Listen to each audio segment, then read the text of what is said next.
Bonjour, Émilie Fabi. Je vous souhaite la bienvenue dans l'univers d'Il était une voix, le podcast qui éclaire. Je suis coach en développement personnel, professionnel et énergéticienne.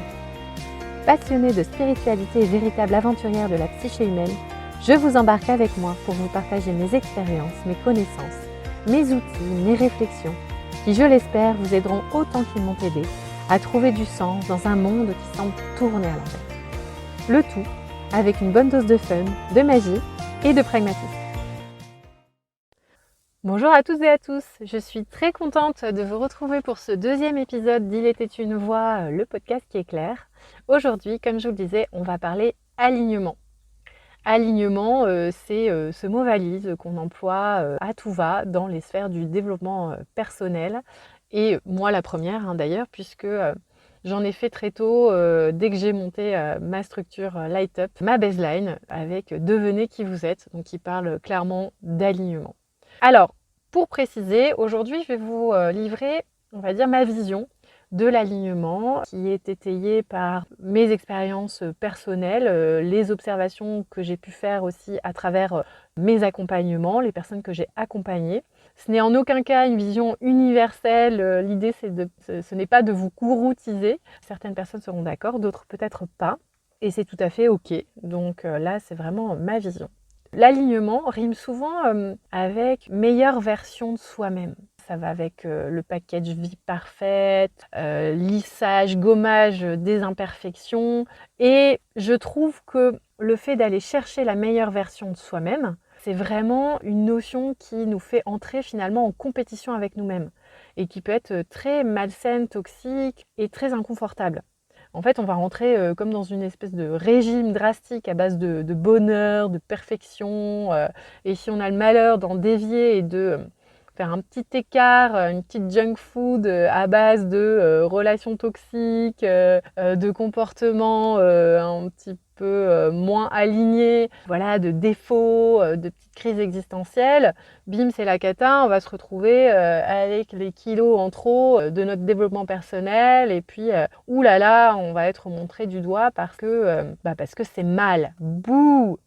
Donc il y a aussi cette idée avec la meilleure version de soi-même, de se rentrer dedans en fait, c'est-à-dire de se faire un petit peu du mal, de toujours cette notion de compétition avec soi-même, allez je vais sortir de ma zone de confort, je vais aller attaquer la falaise, alors que peut-être on pourrait arrêter de se faire du mal et déjà voir ce qui est confortable pour nous. Alors là je fanfaronne, mais moi-même j'ai longtemps cherché la perfection, je voulais être tout le monde pour être sûre d'être aimée. Ça allait, je voulais être un peu tous les styles de nénette, c'est-à-dire blonde, brune, rousse, mince, ronde, grande, petite, intelligente, sportive, douée pour tout, mais aussi drôle. Et, bref, beaucoup de choses que je ne pouvais pas être puisque ce n'était pas moi et qui me rendaient clairement cinglée parce que c'est inatteignable. Ce souci de perfection, c'est juste la plaie en fait dans le développement personnel. Donc je me suis vite rendu compte qu'avant de sortir de sa zone de confort, c'était déjà bien de maîtriser sa zone de confort. C'est-à-dire que c'est comme si on avait notre propre terrain de jeu et qu'en fait, on le laissait en jachère avec des herbes bien hautes, des orties, on laissait tout pousser. Je vous dis ça parce que je suis dehors pour enregistrer et je vois plein de mauvaises herbes. Et donc au lieu de se dire tiens, allez, je vais essayer d'aller découvrir mon terrain de jeu, je vais voir ce que je peux en faire, les zones de délimitation qui seront peut-être les limites, mes limites à moi, mes besoins, tout ça. Ou on peut comparer ça à un jeu de cartes, tiens, je joue avec mes cartes. Mais non, en fait, celles de l'autre, elles ont l'air mieux, il va peut-être gagner alors que moi, peut-être pas. Donc en fait, au lieu d'aller chercher les cartes de l'autre, c'est déjà se dire, je vais jouer avec mes cartes. Mais ça demande de connaître son propre jeu. Et ça demande donc du coup de se regarder un petit peu en face. Nous y reviendrons. Et donc, quand on connaît sa zone de jeu, c'est beaucoup plus fluide. C'est quelque chose de connu, c'est quelque chose c'est une zone dans laquelle on peut s'entraîner, dans laquelle on peut arriver en maîtrise, dans laquelle on peut réussir à atteindre un certain niveau de confiance, d'assurance. Et c'est ça tout le problème en fait, c'est parce que on se dit toujours assez souvent, que être aligné, c'est vivre une vie de bisounours sous l'exomile, bien pépouse, sans remous dans la piscine de son existence. Alors que à celui qui veut être aligné ou celle seront servis quand même quelques challenges. Être aligné pour moi, c'est un chemin itératif, fait d'expériences, jalonné de moments de pur bonheur, d'être au bon endroit, au bon moment, mais aussi de moments où clairement on se dit là il y a un truc qui a foiré, c'est quoi ce truc qu'on me sert et comment je vais dépasser ça. Donc soit on se dit comment je vais dépasser ça, soit on se dit bon je vais me laisser sombrer, je vais me rouler en bout dans un coin de ma maison et puis je vais attendre que ça passe ou que ça passe jamais. Donc en fait, ça met au défi. Un petit peu comme des tests, comme des boss dans Mario Bros, qu'il s'agirait de passer, de les dézinguer tour à tour pour passer à l'univers suivant. Ça demande quand même, on va dire, d'explorer les univers les uns après les autres. On va pas passer du premier boss au 10e comme ça, en un claquement de doigts. Donc ça demande de la patience. L'alignement, pour moi, c'est un état d'être, c'est une posture. Et donc, qui dit posture, c'est quelque chose qui s'apprend.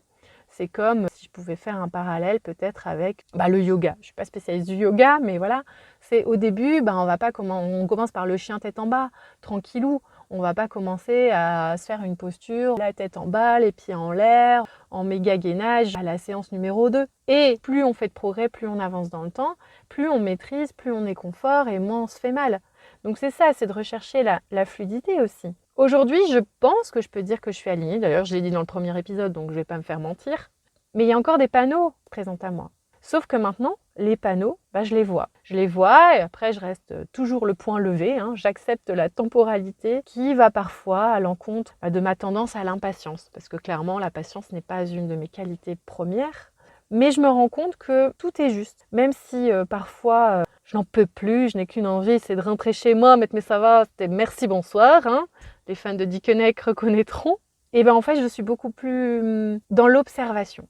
Beaucoup plus bienveillante aussi avec moi-même, mais aussi avec ce qui se passe à l'extérieur. C'est-à-dire de ne pas nourrir cette crainte permanente de « Ah là là, si je suis pas alignée, il va m'arriver des trucs compliqués. » Ou de la même façon, « Ah là là, si je suis alignée, mais qu'il m'arrive des trucs compliqués, ça veut dire que finalement je suis pas vraiment alignée. » En fait, non, ça veut juste dire que je vis une vie humaine, faite de challenges, d'expériences, de moments parfois difficiles. On ne maîtrise pas tout de loin.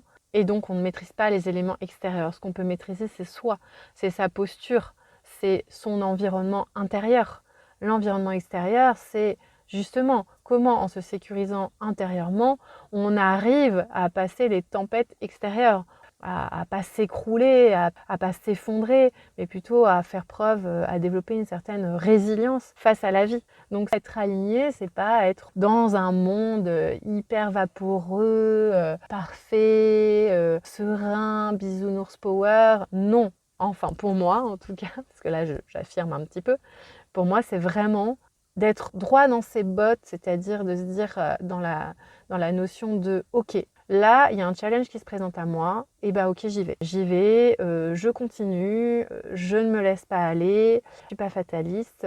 Je sais que j'ai déployé de nouvelles forces, potentielles, compétences pour passer ces expériences-là. Je me fais confiance et la prochaine étape, je serai encore plus fort, plus forte. » Donc, être aligné pour moi, c'est aussi s'offrir le super pouvoir d'alchimiser même les merdouilles les plus sombres de sa vie en quelque chose de plus cool. Parce qu'être aligné, ça n'empêche pas, on va dire, les remises en question, les crises existentielles, les doutes. Être aligné, c'est vraiment choisir de se voir comme on est vraiment. Donc ça demande de se regarder en face, sans filtre, de soulever le tapis pour voir ce qu'il y a dessous. Et ça demande beaucoup d'acceptation. C'est bien plus simple de gommer, de lisser les imperfections. Mais finalement, c'est hyper limitant. Parce que si on n'accepte pas ses défauts, en fait, ils nous seront servis d'une façon ou d'une autre. Il faut prendre tout le package. Parce qu'accepter ses défauts, c'est aussi accepter ses limites. Et se dire, tiens, ok, je vais peut-être pas aller là-dedans, c'est pas mon fort. Donc j'arrête de me faire du mal. J'arrête de creuser la falaise. Je vais déjà voir ce qui va bien. Mais sans renier ce qui fait de moi un être finalement complet et pas lisse. Donc se regarder en face, des fois c'est douloureux. Des fois c'est se dire ok, je peux être très ambivalent sur un sujet, je peux dévier parfois de ma trajectoire, mais c'est normal en fait, c'est juste la vie et personne n'est parfait. Même les personnes les plus avancées dans leur développement personnel ou spirituel ou que sais-je, ont des moments de défaillance. Je veux dire, à part, j'en sais rien, j'ai jamais, peut-être que j'interviewe le Dalai Lama pour lui demander, mais je veux dire, bon, sinon, de base, on est quand même des êtres ambivalents, faits d'ombre et de lumière. Et c'est ça, en fait, souvent, qui pêche dans le développement personnel, notamment sur les réseaux sociaux. On met en avant vraiment que le côté lumineux. Oui, chercher la lumière et tout ça. Ok, c'est super. Mais chercher la lumière, c'est aussi faire face à l'ombre. Enfin, l'un ne va pas sans l'autre. Les moments de bonheur, on les savoure. Alors, je ne vais pas faire ma psychologue de comptoir, mais ou ma Mathieu Ricard du dimanche. Mais les moments de bonheur, on les savoure aussi grâce aux moments un peu plus chiants, finalement. C'est pareil, se regarder en face, c'est vraiment se donner cette occasion de se dire, je suis qui, en fait? Qui suis-je? Et de devenir moi-même, c'est-à-dire de tout accepter, le package entier. Être honnête avec soi, c'est être aligné avec soi déjà.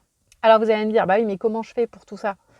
Déjà, alors comment être plus aligné? Des choses assez simples et pas simples en même temps, à mettre en place, c'est déjà identifier ce qui est facile pour soi. Parfois, c'est compliqué à déceler parce que c'est tellement inné qu'on ne s'en rend pas compte. Combien de fois j'ai accompagné des personnes qui me disent « Oui, mais bon, ça, tout le monde sait le faire. » Non, en fait.